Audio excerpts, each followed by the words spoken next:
Hello everybody, it's Mystic, and welcome to my library and what I hope will be a new recurring series here on my channel, video game story reviews. While there are many aspects that make up a video game, the part that I find to be the most important and the reason that I play video games at all is the story. If a video game doesn't have a good story or the ability to make your own story, then most likely I won't enjoy it. I'm also pretty mediocre at combat, so I don't feel that I'm the best person to give my opinion on that, as it's not really the thing that makes me want to play a video game in the first place. It may touch on some other elements of a game, like graphics, audio, gameplay, but they won't really be what makes up the majority of these reviews. So with all that out of the way, let's get started on what is my very first story review for Octopath Traveler 2. I will be keeping this as spoiler-free as possible, so if you haven't played it yet, don't worry. Octopath Traveler 2 is developed by Square Enix and Acquire, and is available for the PC, Nintendo Switch, PlayStation 4, and PlayStation 5. I also want to mention that this review is non-sponsored, and I paid for this game out of my own pocket. So I'm just going to come out and say it. The story of Octopath Traveler 2 completely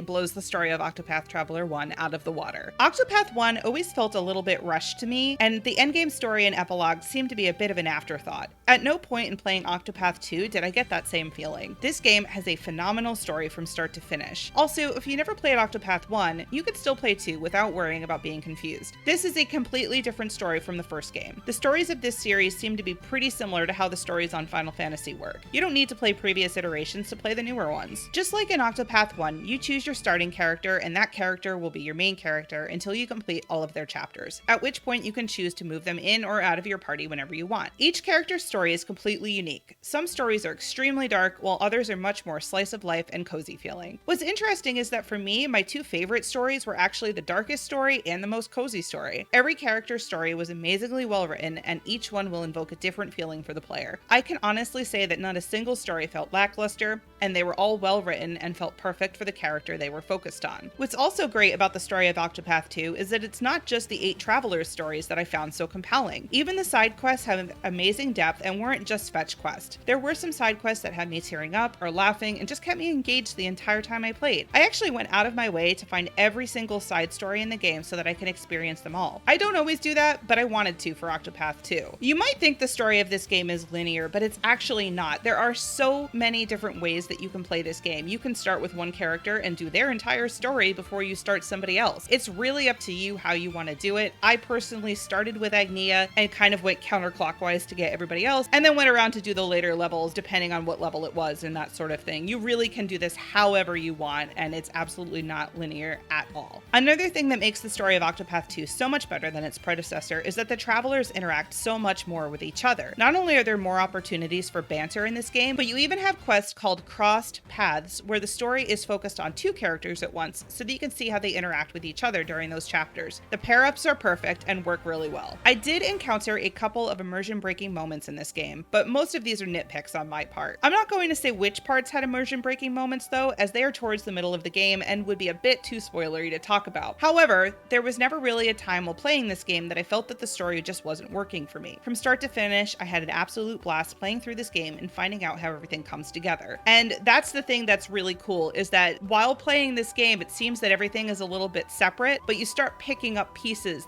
and realize that the story itself actually is very much intertwined, and it's really cool to see how it all comes together. At a $60 price point, some of you may be wondering if the story is worth it. In my opinion, it absolutely is. I sunk over 100 hours into this game. This includes the main story, side stories, exploration, etc. And now that it's all over, I still find myself missing the amazing world of Celestia and the characters that I absolutely love. Even if you were to just play the main story and not worry about the side quests or exploration or anything like that, you would still probably sink between 60 and 70 hours in this game. So yes, I do think that this game is well worth the price tag that it has. I also want to discuss the voice acting. In my opinion, voice acting is just as important to the story of a video game. The voice actors did a fantastic job. Each character was voiced perfectly, and it really helped to set the tone of the particular scenes that they were in. I'd also be remiss not to talk about how absolutely gorgeous both the graphics and the music are in this game. The music was breathtaking and did such a great job at conveying the mood, the scene, and the story of the game. Each character has their own soundtrack. My personal favorite was Agnia's, which makes sense as she's the dancer of the game. Each time you enter a higher level zone, there is also a change in battle music as well, and just like in the first game, the second tier level zone's music is an absolute bop. There are also some boss fights in the game that have amazing music as well, and I found myself so busy dancing to them that sometimes I wasn't focusing as much on the combat of the game. And this is why I don't talk about combat. I get too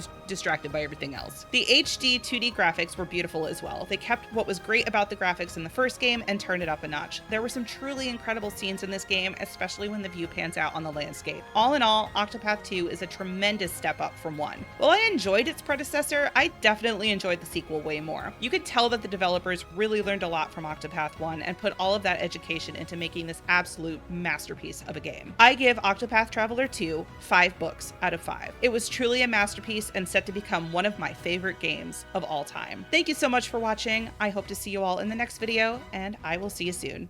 Bye!